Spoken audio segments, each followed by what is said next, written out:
God. Oh my God. Oh my God. Hey everybody, welcome back to Oscar Best. Trevor here, joined by Thomas. We're talking about Argylle. I don't know why. Thomas was assigned to write about this for High and Holmes. Go read his writing. I watched it because I have nothing better to do with my time. Yeah. This movie. It's bad. It's bad. Bad. It's properly worst to be a contender, and we're only in February, but it's bad. So we'll get into all of it. I mean, I'm sure you'll do a recap of the film. Not that people need it, the amount of exposure they've been given to the trailers of it. But yeah, we've all seen the trailer like probably 50 recap. times already. Give them a recap anyway. I don't know how. So you got Ellie Conway, Bryce Dallas Howard, daughter of one of the most directors of our time, Ron Howard. Don't really know how to put an adjective on that one. He's just one of them. He is. Director of 13 Lives, Ron Howard. I'd say a beautiful mind. Cut him some slack. He peaked in 2001. That doesn't make it better. It definitely does. No. But no, so she's a writer. She writes spy books and she hallucinates Henry Cavill, don't we all? And then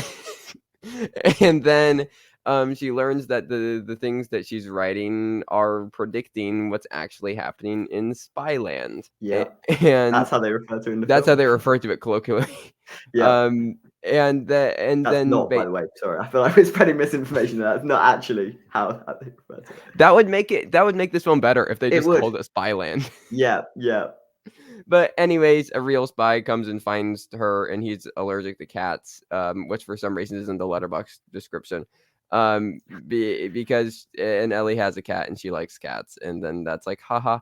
And then they have to go across the world and save it, and it's supposed to be funny. Yeah, which I didn't even get at points. I didn't get where we were meant to laugh. Like a lot of comedies, they sort of have weird pauses sometimes, where they're expecting. This never really did that, so I was never really, even if I wasn't finding it funny, I didn't even know where the jokes were meant to be coming from half the time. It is legally a comedy. Which is a problem. Yes. Yeah. I guess legally. Legally, it's a comedy. But no, there's so many problems with this film. Like tightly constructed isn't the right word, but every single thing that is introduced does have a payoff. This is not a good thing though. This is somebody who watched a YouTube video how to write a good screenplay. Exactly. Everything established does have a payoff. But if I say there's a cat in it in a spy film, you probably know exactly where it's going already, even if you haven't seen the film. If I say the main character loves ice skating, you can probably tell that might come in handy later. And all of these sorts of things, they introduce so many elements, but it's just so obvious examples of Chekhov's gun. There's a literal gun that is a Chekhov's gun in this film. And it's just, it gets frustrating. I mean, it has as you say, 15 Chekhov's guns to the point. Again, it feels like it's almost like a parody upon itself, but it wants you to take it seriously. Genuinely, I don't know. I was baffled at a certain point. I just had to treat it as a parody and as a satire of itself, because there are some line readings and sequences and reveals that are just there's something.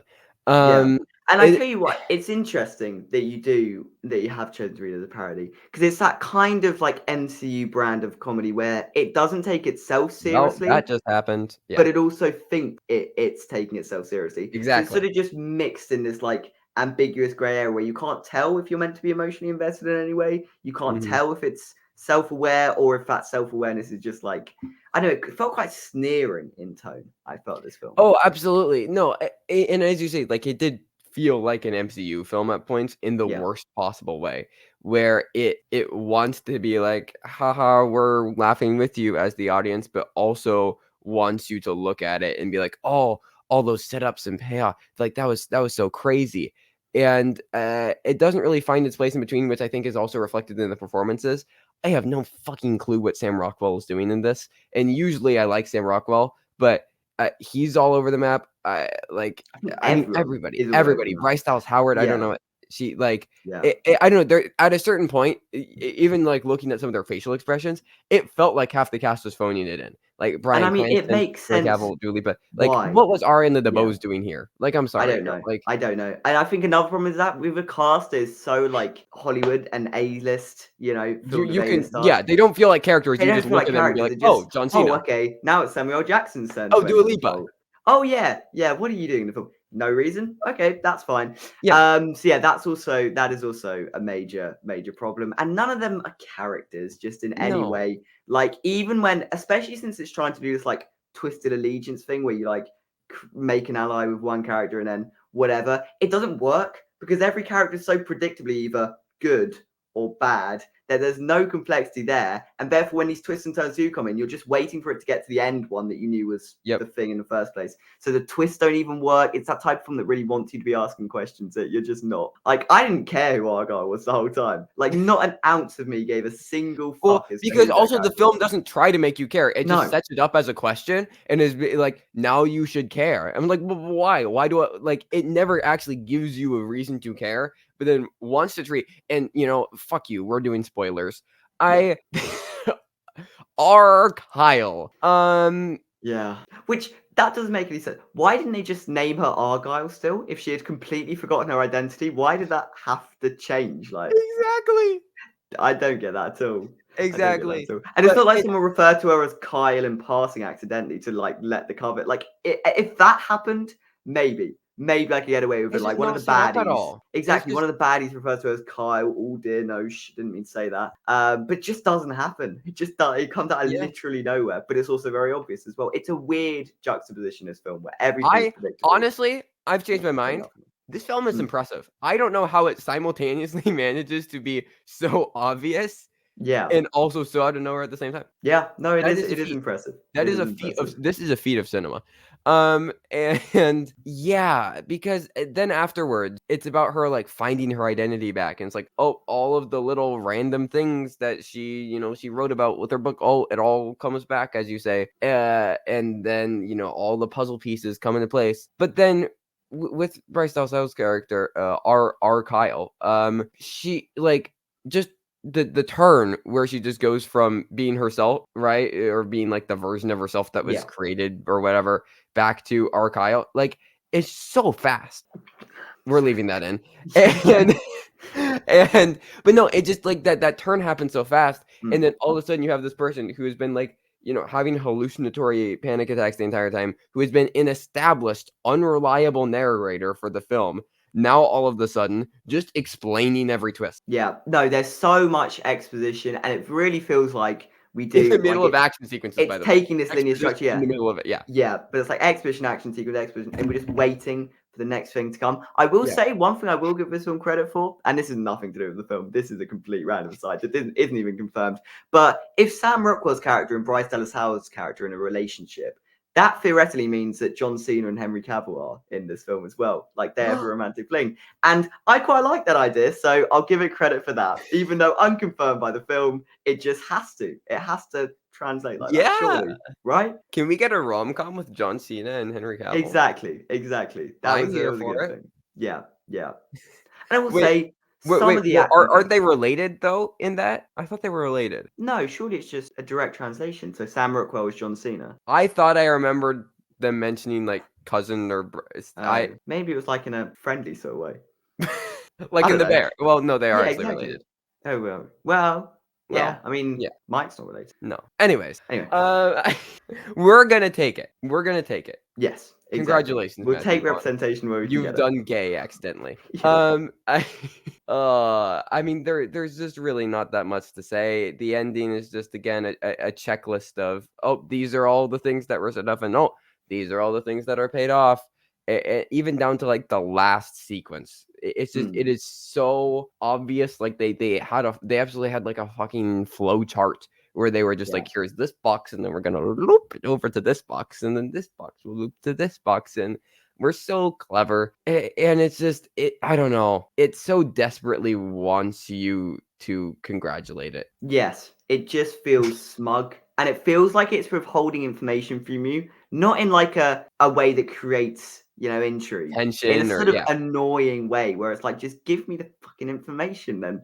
And that's just a feeling you have. You get annoyed by the end, especially because how long it is. It's Yeah, it's so so long. long for no good reason. No good Yeah. reason is over 2 hours, and it's just withholding of information and annoying you, and it gets more tedious. Every cliche we do, more and more Mhm. tedious, more and more tiresome, and you just clock out by the end. You don't give a damn about what happens to any of them. Right, because, like, how you withhold information is the audience doesn't even realize that the information is being Mm, withheld until afterwards, and then they realize afterwards that the information was being withheld from them the entire time, yeah, right? So you do it in a very subtle way, so that way the audience goes back and thinks. This, it's telling you, this is the information that is being withheld, and you yeah, have to wait, and then, oh, block, conflict, the information is being withheld. How do we find the information? And then the thing happens, and then they do exposition. Oh, information happens. But now, because of the new thing that we learned, there's new information we must go find.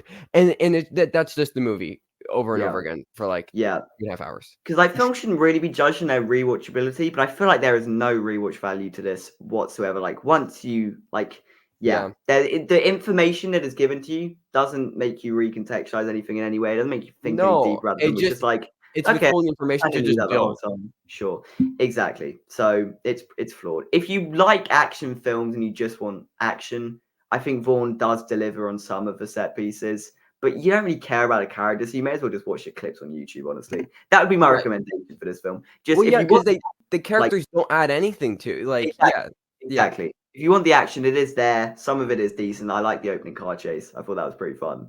But then it's all downhill from there, really. So yeah, The thing no, with the smoke at the end, like that yeah, was exactly. really interesting, It's I fine, guess. but equally it felt quite forced. Like, Oh, oh, it absolutely this did. film's been flat and bland the whole time. What if we But did this to interject some color But into it? again, for judging this film off of the watchability of the clips on YouTube, It's a decent not a film. bad It's YouTube clip not a for bad shout. Fandango movie clips or whatever. Not a bad shout. But no, there is really nothing to recommend this one. Really, nothing of note at We've all. devolved to discussing its watchability as YouTube clips. Yeah, exactly. It's not a film. It doesn't take itself seriously as a film, therefore you shouldn't either, is what I'd say for this. And if I was to give it a rating, I'd be looking at possibly a 1, maybe a 2, because there were, it's not boring the entire time. There are decent action. Yeah, I thought it was funny, but not in the way that it's trying to be. God. So because of that, I'm gonna give it a 2. Yeah, fair enough. Fair enough. Because yeah.